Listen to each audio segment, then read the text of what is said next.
Tel Boba Fett, Din Djarin, IG-88 ou Bossk, des fois, des gens se mettent en tête de partir à la recherche de fugitifs dont la capture est mise à prix pour arrondir leur fin de mois, plutôt aux USA que chez nous, mais bon. Et bien des fois, ce sont juste des personnes dans leur canapé qui décident de prendre leur ordinateur et de partir à la recherche de vulnérabilités informatiques pour quelques écus. Bonjour à tous, c'est Deru et bienvenue pour une nouvelle vidéo. Il y a quelques temps, quelques semaines pour moi, des décennies si ce n'est des mois pour vous, je vous avais présenté deux métiers dont le but est de rechercher des failles informatiques, des problèmes de conformité, de tenter d'atteindre une partie d'un système informatique en exploitant des vulnérabilités et des techniques d'ingénierie sociale, tout ça dans le but par la suite de corriger ces problèmes et renforcer la sécurité informatique de l'entreprise. Ces deux métiers sont les pentesters et les auditeurs. Mais il existe une troisième catégorie d'individus, œuvrant dans l'ombre pour ce même but, mais pas considérés à leur juste valeur, voire des fois traités comme des criminels. Il s'agit des hackers éthiques, faisant du bug bounty. Avant d'expliquer plus en détail ces termes, il faut quand même que je vous raconte la genèse de cette idée de vidéo. Normalement, si vous regardez mes vidéos assidûment, vous savez que je traîne beaucoup sur Instagram à la recherche de potentielles fake news. Enfin ça c'est ce que je me dis pour me rassurer de passer autant de temps sur ce réseau social. Durant mes recherches, j'ai pu voir une vidéo de Elan, une plateforme de recherche d'emploi, d'alternance et de stage mise en place par Hugo Decrypt, présentant une jeune fille qui nous parlait de son travail de hackeuse éthique. Le problème, c'est que cette vidéo contenait un certain nombre d'erreurs que l'on pourrait penser être présentes uniquement pour garder le côté attractif de l'activité. Cela étant dit, je vais pouvoir vous présenter cette activité. Et oui, je parle bien d'activité et non pas de métier. Je sais qu'il va y avoir beaucoup de personnes qui vont s'offusquer et qui ne seront pas d'accord avec moi, mais le hacking éthique n'est pas un métier, c'est une activité. Et c'est là la première erreur de la vidéo.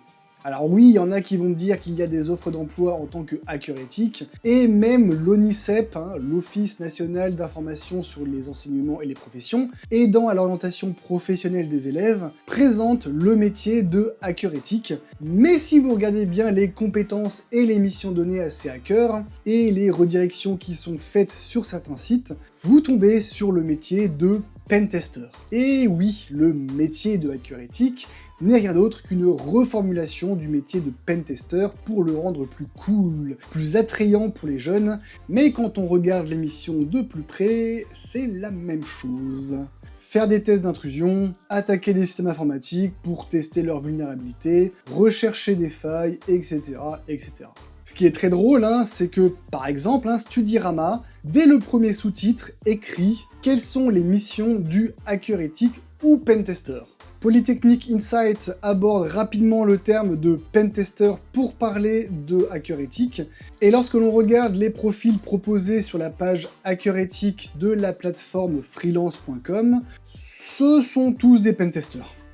Mais alors, c'est quoi cette activité et pourquoi certains se nomment hacker éthique plutôt que pentester? Commençons par l'activité. Le hacking éthique fait référence au piratage, au hacking, mais dans un but bienveillant. Là où la plupart des hackers et pirates informatiques attaquent des sites, des plateformes ou des entreprises, soit dans un but d'activisme, soit pour se faire de l'argent en volant des données et en les revendant ou en demandant des rançons aux propriétaires, ou juste en pétant tout, les white hats, l'autre nom des hackers éthiques, j'en avais parlé il y a longtemps dans une très ancienne vidéo, vont mettre à disposition leur talent en informatique dans le but de dénicher des vulnérabilités informatiques ou de gros manquements de sécurité pour aider les entreprises. Souvent dans un but lucratif, faut pas déconner non plus. Et c'est aussi pour ça que c'est une activité qui a été décriée pendant très longtemps, parce que les entreprises, les organismes ou la justice ne se fiaient pas au terme éthique et regroupaient tous les hackers dans un même sac. Ce qui des fois n'était pas totalement faux, Il y avait une anecdote, avec le temps je sais même plus si elle était vraie ou non, d'un hacker éthique qui avait trouvé une vulnérabilité sur un site d'une entreprise et qui les a appelés pour les prévenir, en échange de quoi l'entreprise a menacé de porter plainte contre lui pour piratage. Au vu de la réaction de cette entreprise, Alors qu'il essaie quand même de bien faire, hein, le hacker a décidé de retourner son chapeau dans l'autre sens, hein, tel Sacha pour attraper un Pokémon, pour prendre la casquette d'un Black Hat, d'un hacker pas du tout éthique du tout, hein, et d'attaquer le site en question. Au moins ça leur fait prendre conscience de la vulnérabilité un peu plus brutalement. Et c'est aussi pour ça qu'on évitait d'utiliser le terme de hacker professionnellement, ça donnait pas une bonne image. Mais dans ce cas, en étant bienveillant, comment les White Hats peuvent se faire de l'argent? Ça reste le nerf de la guerre quand même. Avec de la chasse à la prime, du bug bounty. Il s'agit de missions de chasse aux bugs et à la vulnérabilité informatique mis en place par des entreprises pour leur propre infrastructure, comme des sites web ou des plateformes. Ça peut se présenter de différentes façons, campagne de bug bounty ponctuelles, avec des dates ouvertes à qui le souhaite, ça peut être permanent, ou des missions mandatées auprès de freelance. Et bien entendu, chaque découverte de problème est récompensée par une prime, allant de pas grand chose jusqu'à des millions de dollars. Faut savoir que les très grosses entreprises, souvent américaines, sont friandes de ça et mettent souvent en place des programmes de bug bounty ponctuels ou permanents, et généralement, ils payent très bien chaque bug découvert. Cela a pour but d'encourager les hackers, débutants ou confirmés, à se challenger sur des problèmes concrets et d'aider à bâtir plutôt que de détruire, tout en se faisant une petite paye légalement. Et de l'autre côté, cela incite les entreprises à prendre en compte les retours de White Hat et à renforcer leur sécurité informatique pour au final des coûts financiers pas si affolants que ça. Pour des entreprises, j'entends, parce que certaines découvertes de vulnérabilité sont payées plusieurs milliers d'euros tout de même. Enfin voilà, ça permet de regrouper tout ce petit monde dans la joie et la bonne humeur de la sécurisation à prix raisonnable, plutôt que de les voir s'affronter encore et encore. Bon, ok, on a compris, le vrai métier c'est pentester, c'est une activité qui avait mauvaise réputation avant, et ça peut se rémunérer avec du bug bounty, mais pourquoi certains appellent quand même ça des hackers éthiques?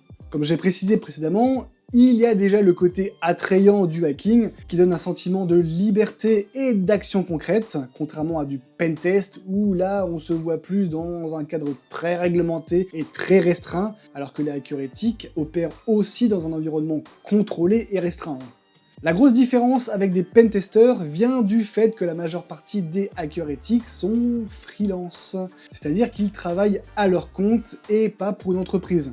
Et c'est donc plus simple de parler de hackers et non pas seulement de pentesters, parce que cela sous-entend qu'ils ne font pas forcément que du test d'intrusion, mais qu'ils peuvent avoir plusieurs cordes à leur arc, comme tout bon hacker, comme par exemple des compétences en développement, en scripting, en réseau, en système, etc. Ça facilite leur vente sur le marché du travail en soulignant qu'ils peuvent être de vrais couteaux suisses de la cybersécurité. Il s'agit plus d'un terme marketing et non pas la véritable appellation de leur métier. Mais bon, avec du freelance, on peut faire un peu plus de choses, on est moins limité dans ses compétences actives et ses domaines d'expertise qu'au sein d'une entreprise. Avant de conclure, je vais quand même vous parler des 2 dernières simili-erreurs qu'il y a dans cette vidéo. La hackeuse éthique est filmée en train de travailler au campus cyber. Or, pour ceux qui ne connaissent pas, le campus cyber à la Défense à Paris n'est pas vraiment un endroit où on travaille à proprement parler. Il s'agit d'un bâtiment qui regroupe des permanences pour différents acteurs de la cybersécurité, comme par exemple des boîtes de prestat, et accueille des séminaires et des événements. C'est plus un endroit pour se rassembler, rencontrer d'autres acteurs et mettre en relation des clients avec des prestataires, plus qu'un bureau où aller bosser. Je pense surtout que Elan a voulu aller filmer là-bas pour mettre ce lieu un peu plus en lumière, comme il est devenu important dans l'environnement français de la cybersécurité. Et ensuite, la petite chose qui me pose problème, même si c'est surtout pour chipoter, lorsque la demoiselle interviewée parle des primes qu'elle a gagnées en découvrant des bugs et des failles, ces montants peuvent faire rêver. Mais il s'agit de montants collectés par son entreprise à elle, ou du moins par son statut de freelance. Il s'agit donc de montants bruts qui va aller alimenter partiellement les caisses de l'URSSAF et de l'État, et donc le montant qui lui reste en net est bien inférieur, même si, on va pas se mentir, ça fait quand même un peu rêver. À l'origine, cette vidéo devait être sur le bug bounty. Au final, j'ai un petit peu dévié, et je vous cache pas que lorsque j'ai trouvé des fiches de poste pour du hacking éthique, j'ai un peu paniqué avant de voir que c'était seulement des missions de pentester rebaptisées autrement. Ouf!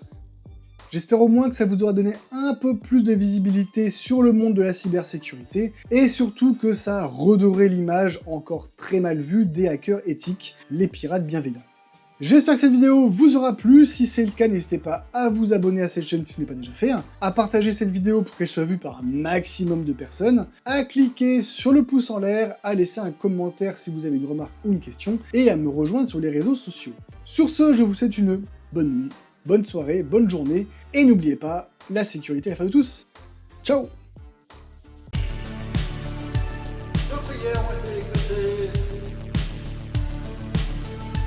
Insérer blague sur Apple ici. Blague sur Apple ici. Bon, c'est bon, ça va, on a compris. Avec de la chasse...